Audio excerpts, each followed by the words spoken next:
Make it count, play it straight, don't look back, don't hesitate when you go big time.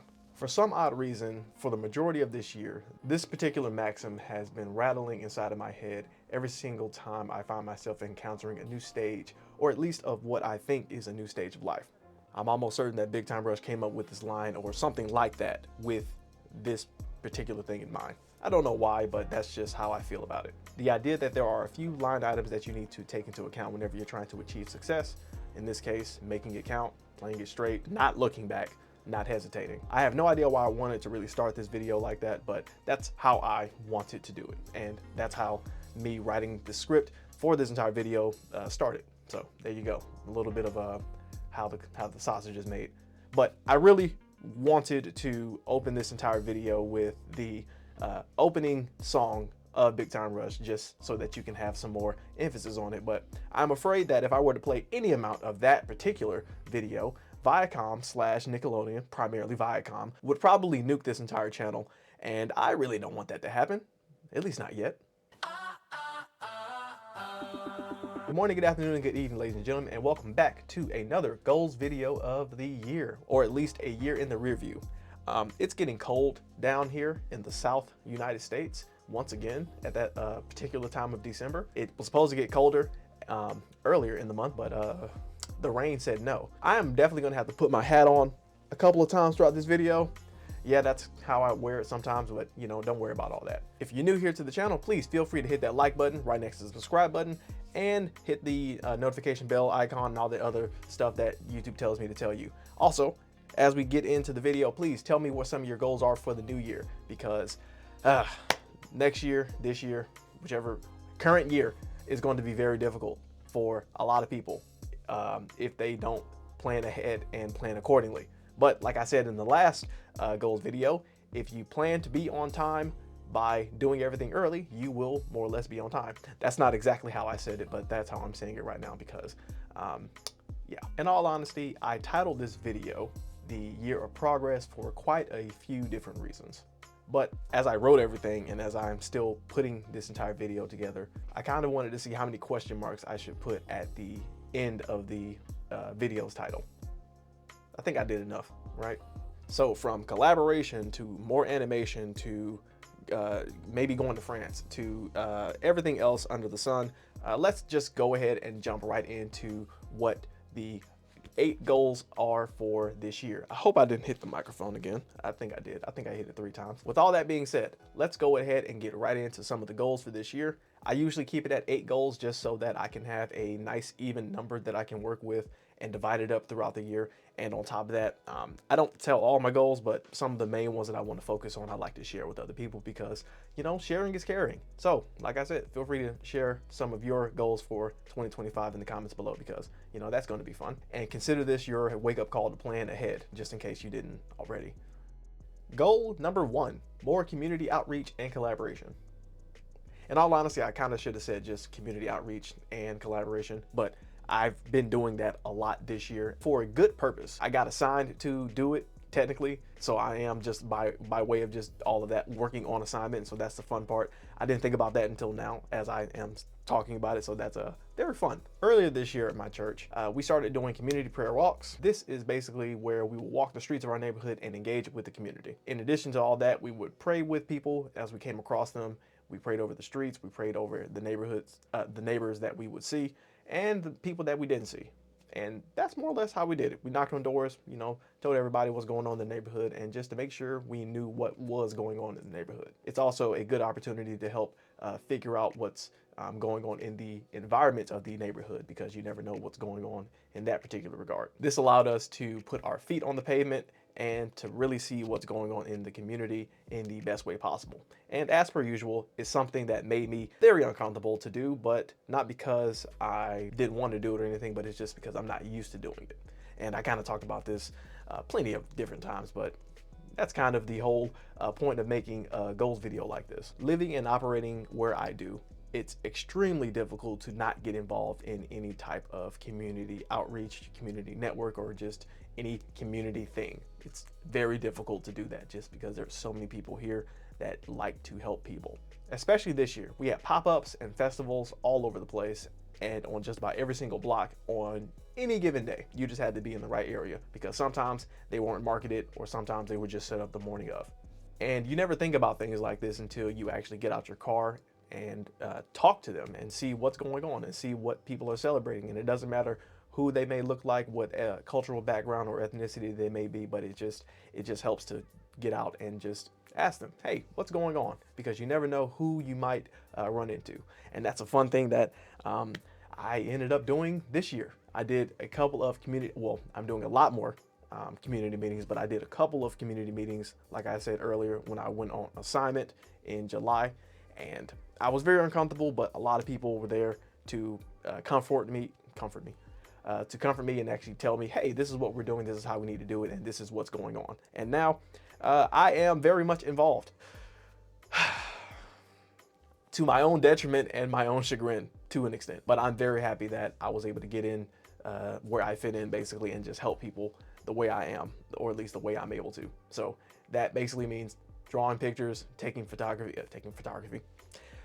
pictures, taking photos, and actually just doing the thing that I like doing. And just now I can help document other people's story. Kind of the fun part about that reminds me, every time I send out a new invoice for a client, I always have a nice little tag at the very end. It basically just says, thank you for your business and letting me tell your story. And that's kind of the little funny thing that I like doing. Now with this goal, that's what I'm going to end up doing a lot more. So yeah, now that I've said that, the next goal is kind of very much unrelated. You know, the first goal is related to a couple of other goals on the list, but I kind of listed these goals out as I made them, and I didn't specify or move them around like I should have, like I've been doing. But I was like, all right, let's get them all out of the way and not even worry about trying to figure out what order they should go into. Most of these goals are not really in order, but I'm rambling now. But anyway, goal number 2.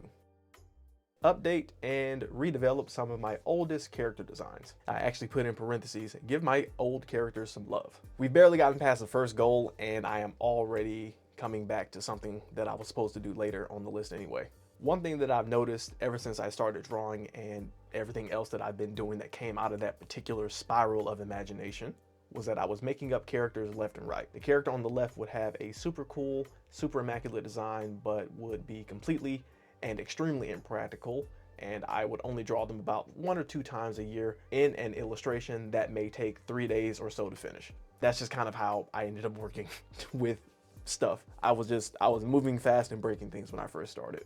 But in that same instance, the character on the right would have a super simple and borderline iconic design that I would fall in love with drawing, and would draw in the margins of my paper notes while I am in a class or just writing notes for any particular thing. The latter example is a great way to understand your character's designs, as well as get them as down packed as you possibly can from one iteration to another, so that you can have a consistency.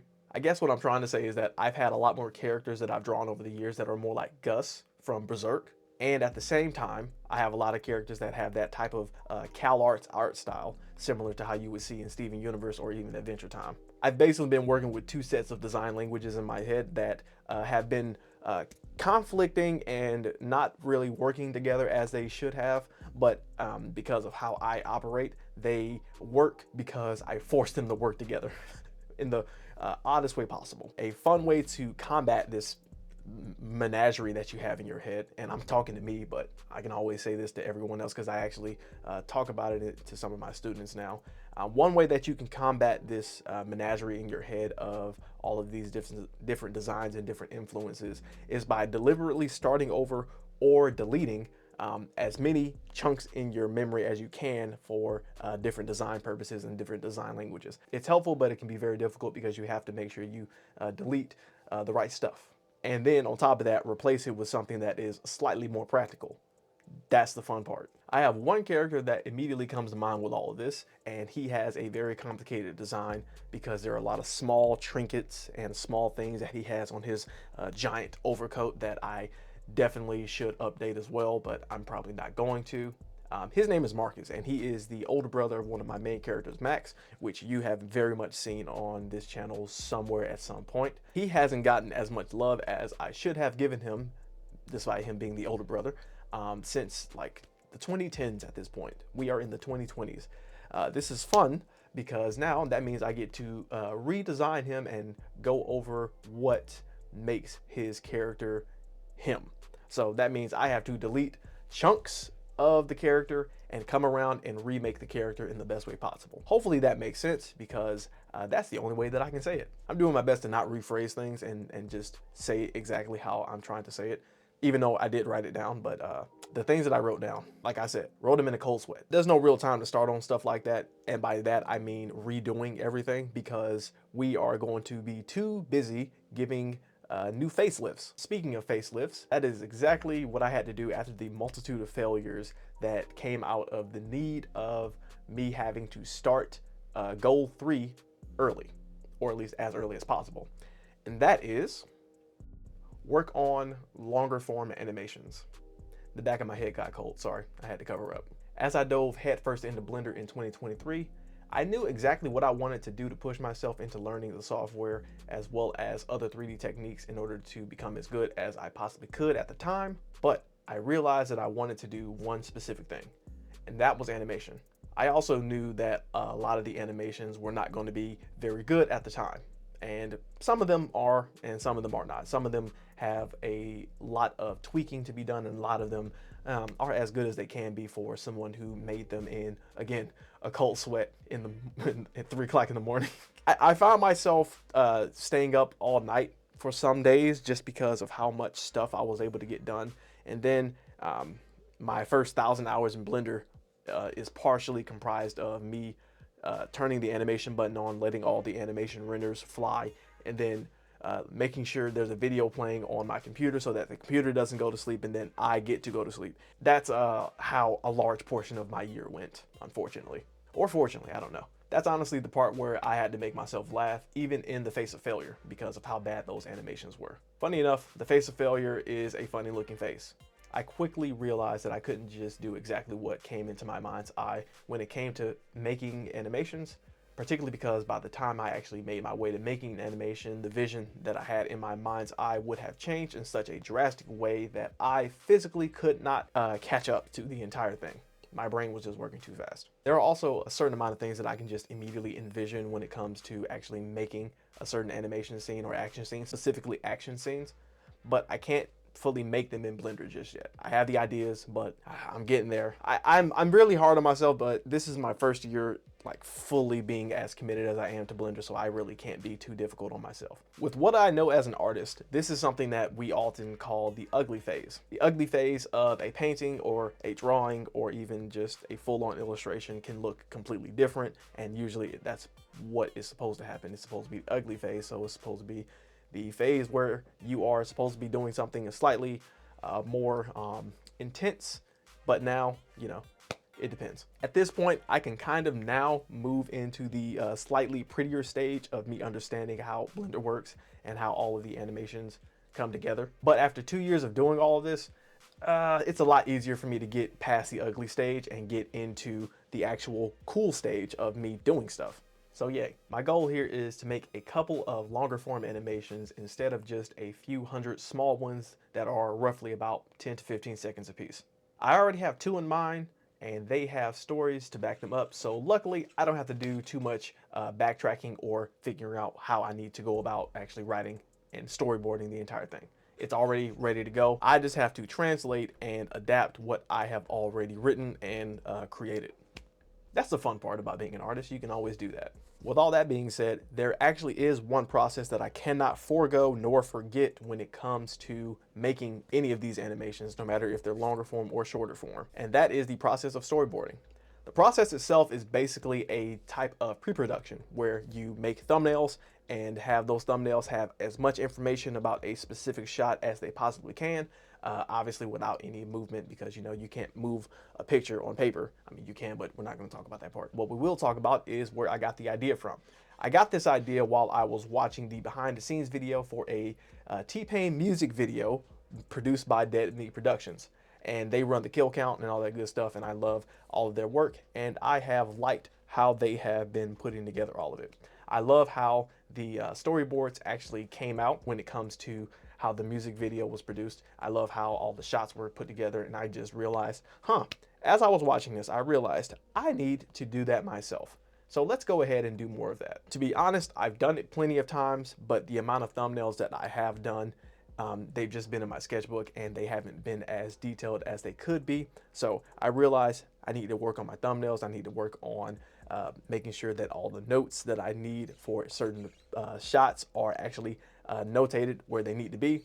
That's not the most difficult part, but that's a part that I know for a fact I'm going to have some more fun with and push myself to doing. Writing this goal reminded me of one of the 48 Laws of Power. And, you know, that's a book that I bought again this year. More on that in one of the other goals that I'll tell you about. But the law that I'm referencing is Law 47 in the book, and that is never go past the mark you aim for. When in victory, know when to stop. For myself, the process of making all these animations that I've done in 2024 was the aim, and that was the victory. I'm kind of glad that I didn't go past that particular mark. The particular mark that I would have gotten past was trying to make a 7-minute short animation when I know for a fact that's not what I was trying to do this year. But I did actually celebrate every time I hit those types of victories. I celebrated and I actually had a good time celebrating. The celebration didn't last as long as it should have, but by the time I was done with that celebration and actually doing that project and hitting that victory mark, I was ready to go to the next one. Just like the book says, you need to stop, celebrate, and then also, if you need to do this, recalibrate and recalculate, because sometimes you need to do that, which I definitely had to do because there are times where the entire animation would just not look right when it came out. More on that later. I can talk on and on about this particular process because this is kind of the thing that I dedicated all year to doing. Let's move ahead to goal numero 5. Flesh out some alien races, characters, and some world designs. I think this has basically become one of my long-term projects that is never going to actually get done until I actually get it done. So if that makes sense, please tell me if that actually makes sense. For the last 7 years, I've basically been adding a lot of small bits and pieces to the universal lore that I actually am building with all the characters that are in the universe that I'm creating. It's been consistent, but it's mostly been stagnant, and I've been focusing on just a certain amount of characters, which I'm pretty sure most people do stuff like that. But for me, I always have a grander scheme and bigger tapestry that I always want to actually weave together in order to make sure all the characters interact in all the worlds and all the timelines and all the places, spaces, and aces. I had to rhyme something. They all come together and they actually all are on one mostly convenient timeline. I think I've said it before, but I think I, at this point, need to write about 70 or so pages worth of lore and explanation, because I have about like 50 or so, but I think I really need more. Stuff that you'll never see, but stuff that I can go back to and just re-look at and say, hey, that makes sense, and that doesn't make sense, and this is not correct in the timeline. So basically, next year, I want to do that, and I already know 2 of the alien races that I want to work on. One of which I stole from Greek mythology, because why not? They're called the Gorgons, even though they look nothing like the traditional Gorgons that you would see in Greek mythology, but that's who I decided to work with. One thing that I wanted to do is to work on their primary language. In one of those books that I was writing, I started working on the language for them. I wanted to base that language in French, as well as a little bit of Latin. So that's something that I'm going to have to educate myself on a little bit more. I use Google Translate just like everyone else, but I actually want to start messing around with how the characters come together and develop a language for that particular alien race. It's going to start there, and it's just going to go up, up, up, and up, and up, and up, and up. And I'll eventually get to the point where I'm actually satisfied and I can start sharing pieces of lore like that. But, you know, for right now, that's basically it. And just like a previous goal, this also gives me the opportunity to redesign some characters that I had been working on all those years ago. On top of that, I can reinterpret some old characters and put them into the visual medium that I'm supposed to be working in. At this point, I'm just working with ideas that are in my head and basic descriptions that don't really go anywhere. That's basically that goal, as complicated as it sounds. At the end of the day, I got red people, blue people, orange people, purple people, orange people again, more orange people, and a lot of neon colored people who glow different shades of every single neon. Most of you already know where this is going to be going. Read 30 books. I decided to drop down the number just because I kind of thought about this last year, but That's a lot of books. One book a week is perfectly doable for me for the most part, but now I am doing more stuff and having more responsibility, so I can't sit down and read anymore. A simple solution would be audiobooks, but at the same time, one of my big goals here is that I want to continue to tackle meatier books. And on top of tackling meatier books, I also want to be able to apply what I'm reading in the books. I've been doing a lot of nonfiction as well as self-help, or at least that's what the genre is called, but for me it's more educational, even though, again, it's just called self-help. But I've been reading a lot more of those, especially when it comes to the actual art of writing and storytelling. Some of my favorite books that I ended up reading this year were the last book in the School of Good and Evil series, which, again, very good book, very good trilogy. Well, two trilogies, which now, after reading the sixth book and finishing it in January, I realized there's a new one that came out. And that means that there is most likely going to be another trilogy. And that trilogy is probably going to be a prequel trilogy. The book series is great. It is a great fantastical retelling of many pieces of folklore, fairy tales, and Arthurian lore, primarily Arthurian lore, because they have a lot of King Arthur's characters and the Knights of the Round Table and all that good stuff. But they have a lot of Eastern and Western European folklore, as well as Slavic folklore, my favorite. And on top of that, they have a lot of Middle Eastern folklore as well. They have Soman Chainani, the author, did a good job in mixing all of that.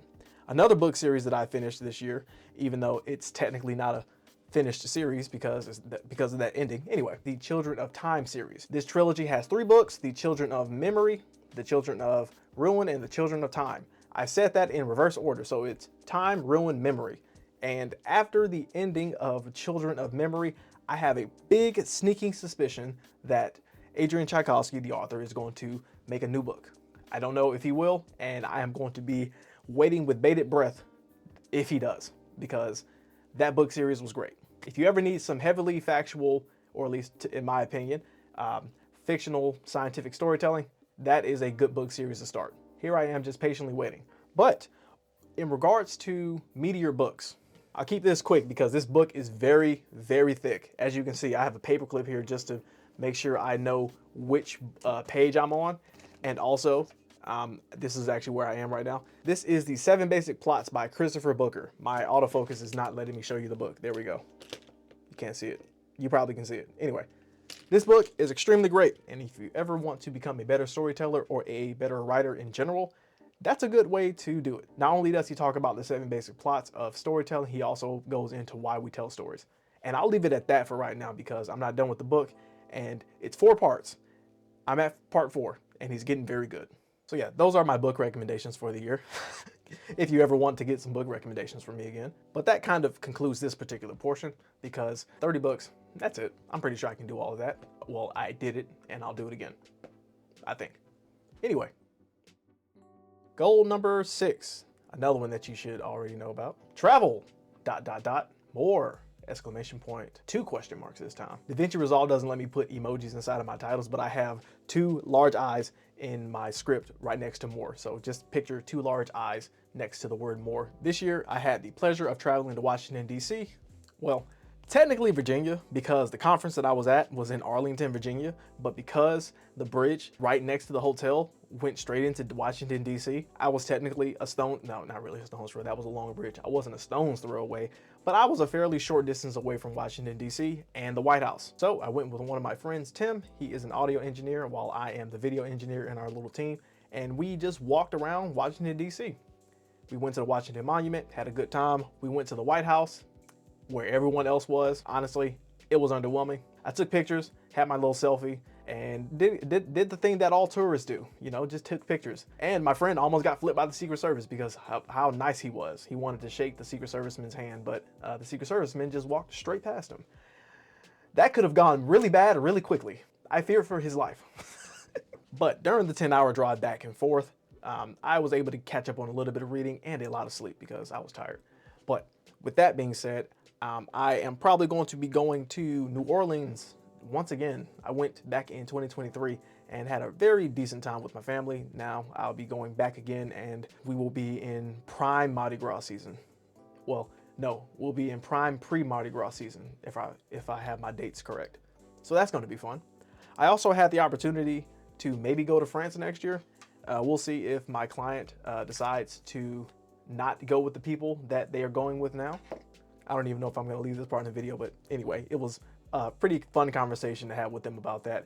And the moment they said if I wanted to go to France, I was like, what part of France are they going to? And if are they even going to France? Are they going to a part of the America called France? So yeah, that's where my mind was. And nervousness aside, I'm very excited to do all of the traveling that I'm planning on doing next year. I'm probably going to go to a couple more national parks if everything goes right.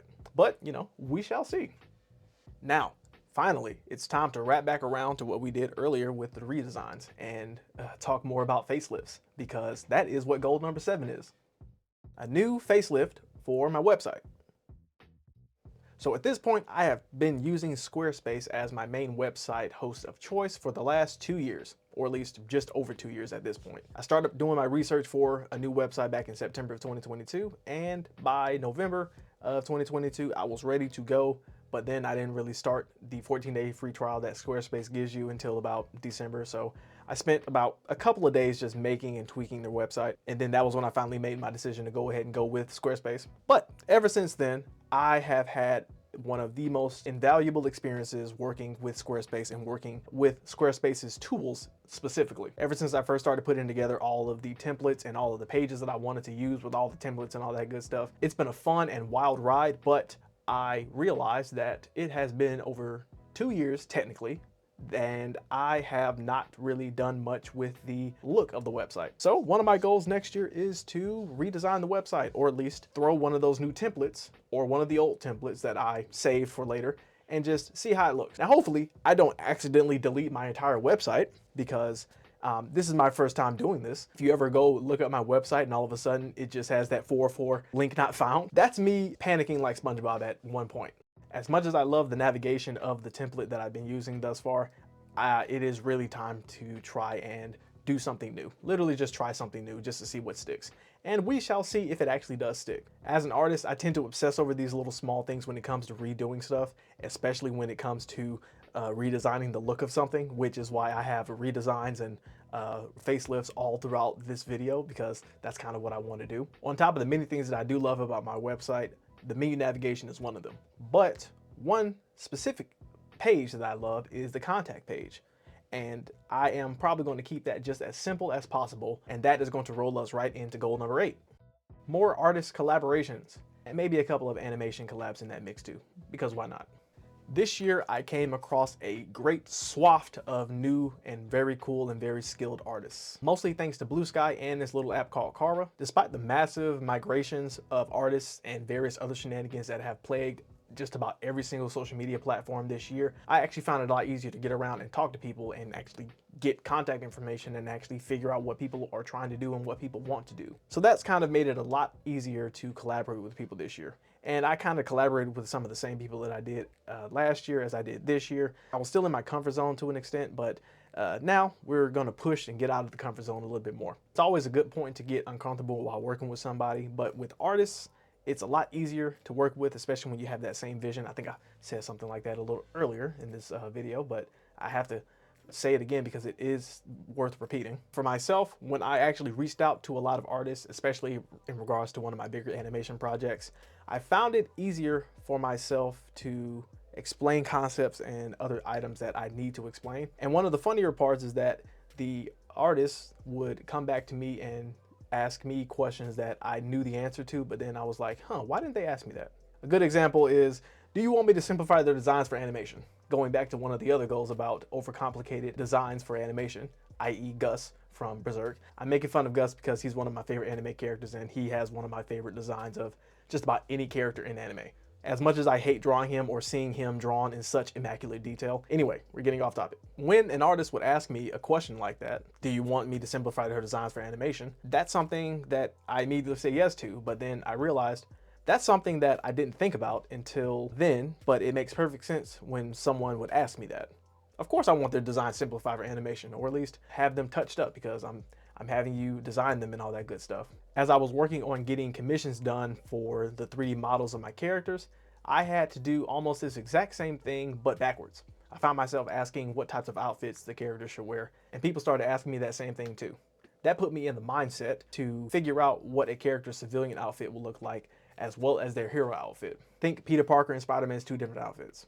Peter Parker will often wear a brown or a type of muted or unsaturated red or blue, while his alter ego, his persona, would wear something much more saturated, but also red and blue, sometimes a little gold, because you gotta have those primary colors. And I had to think of that same thing while I was designing all of these characters and working with people on getting those designs done properly. As the year chugged along, I started asking myself more uncomfortable questions that ended up making me comfortable to answer over time. Hopefully that made sense. I'm still doing a lot of the storytelling myself, and over time I think I'm going to actually get to that point where I want to actually hire someone to do that storytelling alongside me. So now, in addition to animators, I am going to start looking for writers to help me flesh out stuff. I'll give them 3 pages of design or 3 pages of story layout and all that good stuff, and then I'll have them flesh it out, and then we can collaborate once again. And hence, that's where this goal comes from. And the funny thing is that the only thing that I can see would be a problem here is that I would have to synchronize with everyone else's schedules. I've been working with people all over the world for the past almost decade at this point, so it's not something that I'm not used to, but it is fun when you realize someone's time schedule is 12 hours ahead of you. It's AM for you and PM for them, and you're trying to figure out, why is everyone up at 7 o'clock in the morning? It's not 7 o'clock in the morning. It's 2:30 in the afternoon, the day after the next day. Oh my goodness, time zones are fun. That's one of the fun parts about collaborating with people. You learn new stuff like that, and you get confused just as often. And that, my friends, is the beauty of collaboration. Even if it is just one small question, or if it's one large time zone away, it sends you down a very particular rabbit hole of discernment that helps you flesh out just about everything. It could be a story, it could be a story arc in that story, it could be a character design, or it could be something that's not even related to it. But whatever. Failures of the year, or at least the fails of all time, yes. I didn't really get around to practicing 2D animation like I wanted to.